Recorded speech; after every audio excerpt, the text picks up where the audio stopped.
자, 반갑습니다, 여러분. 저는 그 음향 감독을 오래 해온 박경배입니다. 한 20년이 넘었네요, 그렇죠? 보통 이제 시스템이 잘 되어 있는 공간에서 악기들에 대한 밸런스를 잡고 뭐 이렇게 믹싱하는 이런 쪽의 엔지니어를 해왔어요. 그런데 현장을 보다 보면은 좋은 현장도 있고 안 좋은 현장도 있고 그러다 보니까 제가 시스템적인 부분들을 좀 다뤄야 될 수밖에 없는 경우가 있더라고요. 그러다 보니까 시스템 엔지니어들이 하고 있는 이런 튜닝, 이런 기술들 조금 알면 좋겠다 싶어가지고 요즘에 조금 공부하고 있는 중이에요. 그래서 저는 잘 모르지만 뭐 이런 기본적인 것들을 좀 알면 좋을 것 같아가지고 요즘에 공부를 해보고 있습니다. 이런 눈으로 소리를 보여주는 이런 프로그램이죠.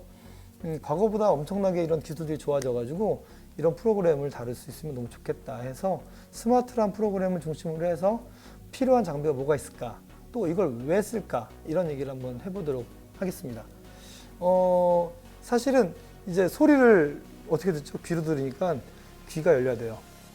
눈이 열리는 사람들이 좀 문제가 되는데 소리를 눈으로 먼저 평가하려고 하는 사람들이 있으면 되게 위험하거든요. 그래서 내가 이런 소리는 이런 느낌이구나, 내가 스피커 위치를 바꿔야 될 건지 그래프에 있는 뭐 이퀄라이저를 바꿔야 될 건지 이런 판단해야 되는데 잘못 판단하게 되면 여기에 맹신하다 보면 이걸 먼저 하다 보면 사실 근본적인 해결이 안 될 수도 있어요. 그래서 내가 청음하는 훈련들을 충분히 하시고 소리의 원리와 또 구조들을 이해하시는 게 가장 중요하고요. 그게 부족할 때 이게 도움을 받으면 좋아요. 그렇게 되고, 그 다음에 뭐 가장 중요한 건 이제 그 주파수별 특징 있죠. 고음, 중음, 저음. 사람이 들을 수 있는 가청 주파수 20에서 2만 헤르츠까지 있는 주파수들을 평가하는 건데 이거를 측정하는데 굉장히 장점이 있어요. 하지만 그런 것은 이런 핸드폰에도 다 있습니다. 핸드폰에도 엄청난 기능이 많이 있어요. 제가 한번 볼까요? 핸드폰에도 이런 RTA가 관련된 이런 기능만 있어도 엄청나게 많이 있어요. 뭐 자동차를 타고 가다가도 제가 RTA 측정할 수도 있고 누구나 할 수 있지만 이것은 그냥 주파수적 특징만 보여준 거기 때문에 뭐 사실은 큰 메리트 없지만 그래도 도움이 될 때가 있죠. 근데 이거를 컴퓨터로 측정할 수 있게 해주는 거죠. 자, 두 번째는 시간에 따라서 측정할 수 있는 게 있어요. 시간에 따라서 쭉 방금 전에 갑자기 하우링이 삑 났다. 근데 그 얼마인지 돌아보면 파악이 안 되는데 이런 스펙트로그래프를 보면 주파수적 특징들을 볼 수 있는 장점이 있어서 이 프로그램 씁니다. 그리고 그 다음에 그 소리의 크기, 앞에와 저 뒤의 공간에 대한 스피커의 거리가 차이가 나잖아요. 그러면 거기 생기는 그 앞의 소리와 뒤의 소리의 크기들을 측정할 때 SPL이라고 해서 측정하는 프로그램이 있어요. 물론 마이크를 통해서 그 거리를 측정하고 이렇게 하죠. 그 다음에 전자기기, 내가 이퀄라이저를 하나 샀다. 이 전자기기가 어느 정도 퀄리티 나오는지 요걸 한번 컴퓨터에 넣어서 넣은 신호를 다시 빼면 확인할 수 있는 그런 검증할 수 있는 그런 툴도 될 수 있겠죠. 그래서 되게 좋은 장점들이 있습니다. 그런데 진짜로 이걸 하려고 하는 이유는 뭐냐면 실제로 이제 그 위상에 따라서 소리의 변화가 있잖아요. 이 위상에 대한 부분들을 사실은 이제 보는 거예요. 그래서 주파수 위상이 어떻게 변화가 있는지, 변곡점이 어딘지 이런 부분들 보는 거예요. 그래서 이 스피커는 지금 스피커는 투웨이 스피커죠. 고음과 중음이 있는 두 유닛이 있다 보니까 두 유닛 간에 교차점이 있는 크로스오버 포인트가 있을 거예요. 그 포인트랑 그 다음에 이 스피커가 어디서부터 어디까지 재생하는지, 그 밑에 재생은 우퍼 영역이니까 여기까지 얼마큼 재생이 되는지를 한번 눈으로 보여주는 이런 기능을 우리가 할 수 있죠.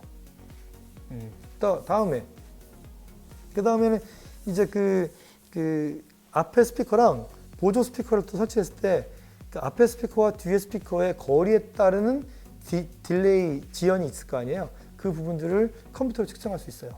그렇기 때문에 내가 귀로 듣고 이 정도 거리면 몇 미터 입력하는 게 아니라 실제적인 공간에 맞게 측정할 수가 있는 게 되겠죠. 그런 부분들을 쓰고요. 또 이렇게 해서 메인 스피커가 있는데 서브우퍼를 따로 놨다. 그랬을 때 서브우퍼의 위치가 딱 맞지 않을 수 있잖아요. 그러면 서브우퍼의 그 거리에 맞는 지연을 맞춰줄 수가 있죠. 이런 부분들 때문에 이제 렌탈 현장에서는 많이 사용되고 있고요. 그래서 우퍼의 간격 같은 것들을 두고 간단하게 이 정도만 해도 쓸만하지 않을까요? 예, 저는 그래서 이렇게 이 부분들을 이제 가지고 이제 뭐 사용을 이제 배우고 있습니다. 배우고 있는 거를 같이 나눠보려고 합니다.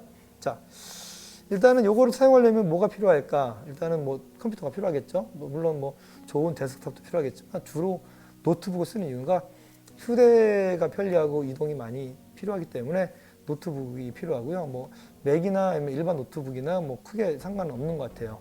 그리고 컴퓨터의 부하도 많이 가지 않는 것 같아요. 보니까. 그래서 그렇게 구매하시면 될 것 같고요. 프로그램 같은 경우는 뭐 보통 여러 가지 있어요. 뭐 이런 그 별도의 뭐 SAT 라이브라는 프로그램도 있더라고요. 보니까. 그래서 뭐 1.7 버전도 있고 뭐 한국에서는 많이 안 쓰긴 하는데 그래서 이런 버전들을 좀 현장에서 많이 쓰고 있는 것 같아요. 자, 그리고 오늘 제가 소개할 건 이렇게 스마트 V8이라는 뭐 내셔널 어쿠스틱이라는 회사에서 나온 제품이고요. 여기에 뭐 매뉴얼이나 이거 다운로드 보시면 되고요. 뭐 당장 이게 한 100만 원이 넘는 싸지 않은 금액이에요. 근데 당장 사는 건 여러분한테 옳지 않은 것 같아요. 한번 데모 버전을 다운받으면요. 90일 동안 쓸 수 있게 해주니까 90일 동안 다운받아서 여기 사이트에서 다운받아서 한번 써보시고 그리고 구매가 뭐 필요하다 싶을 때는 뭐 국내 정식 수입사들이 있는 걸로 알고 있어요. 그래서 거기 회사랑 계약하시면 뭐 구매하시면 될 것 같아요. 그리고 온라인으로 직접 구매하셔도 문제는 없어요. 그래서 이렇게 해서 이런 프로그램을 가지고 여러분이 적용하시면 좋겠다. 뭐 마이크 한 채널짜리 있겠지만 여러 채널 있는 것도 필요할 수도 있고요. 예, 그렇습니다. 그래서 가장 많이 이제 범용적으로 쓰는 모델 그 프로그램이기 때문에 소개를 했고요. 자, 그 다음에 이제 장비에 대한 이야기를 한번 해볼게요. 뭐 요거를 사용하려면 요 마이크를 또 받고 뭐 인터페이스가 있고 이래야 되니까 이런 인터페이스에 대한 설명을 좀 한번 해보도록 하겠습니다. 자, 이런 프로그램을 돌리려면 노트북도 있어야 되고 또 인터페이스가 필요하죠. 인터페이스가 또 프로그램도 있어야 되고 그래서 아까 노트북과 프로그램 이야기 간단하게 했고요. 그 다음에 마이크는 뭐 가장 많이 이제 좀 많이 쓰더라고요. 이런 모델들을. 그래서 제가 보니까 얼스웍이라는 회사의 M23 이런 마이크가 그렇게 비싸진 않은 것 같아요. 499불 정도 하는 거고 요 마이크들이 이제 보통 이제 앞 스트롯이 이게 목구멍이 되게 얇잖아요. 그래서 무지향성으로 수음할 수 있게 만든 거고요.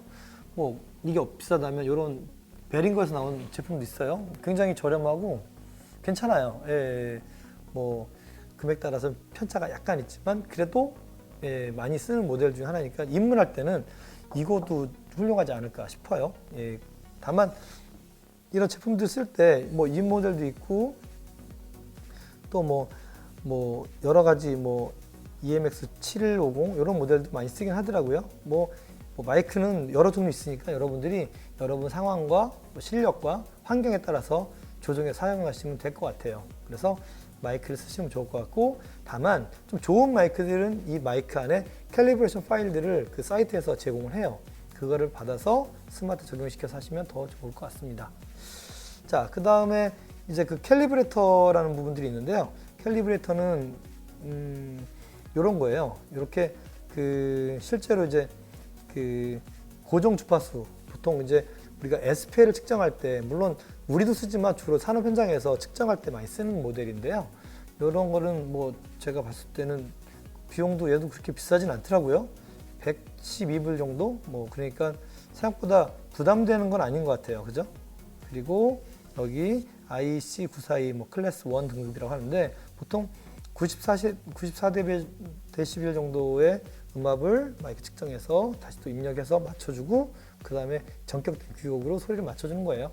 사실 이걸 써도 됐고 그냥 뭐 아이폰으로다가 톤을 측정해서 등비하게 측정할 때는 그렇게 써도 괜찮긴 해요.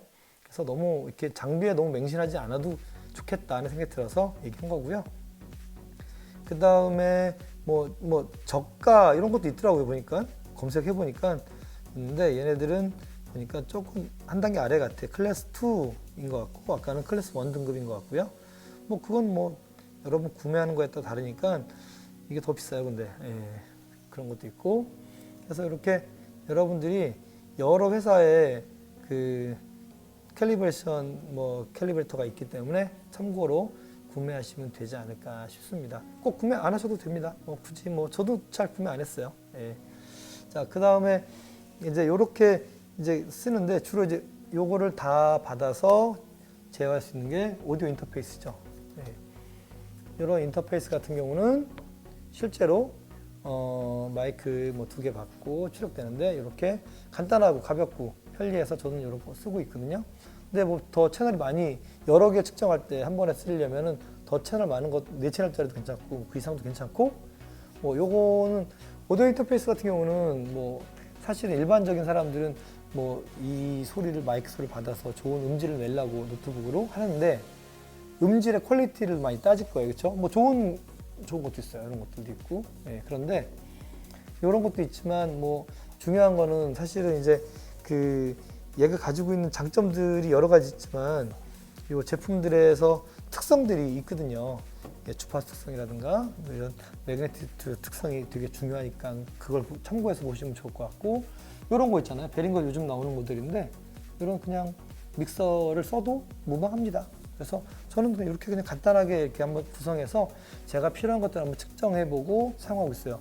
저도 아직 배우려면 멀었죠. 근데 이 정도만 해도 충분하지 않을까 싶어서 제가 이렇게 다뤄봤습니다. 자, 마지막으로 이제 이렇게 케이블이 있는데요. 이제 이렇게 케이블이 있죠. Y자처럼 생겼다고 해서 Y바 케이블이라고 해요. 이거 제가 만들었어요. 만들어서 이렇게 TRS 대 XLR로 가도 되고 XLR, TRS 해도 상관없어요. 그래서 보통 여기 아웃 단자에다가 하나 연결해서 이쪽에 연결하고 하나는 믹서로 가게 하고 측정 마이크는 이쪽에다 측정해서 이렇게 두 개의 값을 주어서 보내고 받는 이런 구조를 가지고 비교하는 이런 구조를 갖고 있습니다. 그래서 여러분들이 조금 어렵고 낯설 수도 있지만 그냥 제가 하듯이 그냥 간단하게 이렇게 몇 가지 해보시면 스마트란 것도 그렇게 어렵지 않겠다. 이제부터는 이제 여러분 공부하시면 될 것 같아요. 인터넷상에도 외국에 보면 되게 좋은 자료들 많이 있고 또 폴 바우만이나 반 메카시 같은 사람들이 쓴 책들도 있고 그런 분들이 나온 자료들도 많이 있고 그러니까 한번 공부해 보시고 적용해 보시면 좋지 않을까. 오죽하면 제가 해보겠습니까? 저도 잘 모르는데 어쨌든 간에 이런 장비들을 도움을 받아서 내가 귀로 할 수 있는 부분과 또 귀로 하지 못하는 부분들 도움을 이걸 받으면 좋겠다 하는 마음에서 제가 오늘 간단하게 이렇게 영상을 만들어 봤습니다. 저도 모르니까요. 궁금한 거 있으면 좀 저한테 물어보시고 저도 공부해서 답하고 또 아시는 분 있으면 답해 주시면 더 좋고요. 음악이란 거 평생 공부해야 되는 거 아니겠습니까? 예, 그래서 저도 새로운 마음으로 공부하고 있으니까 재밌게 한번 공부해 보시죠. 자, 이렇게 해서 오늘 마치도록 하겠습니다. 감사합니다.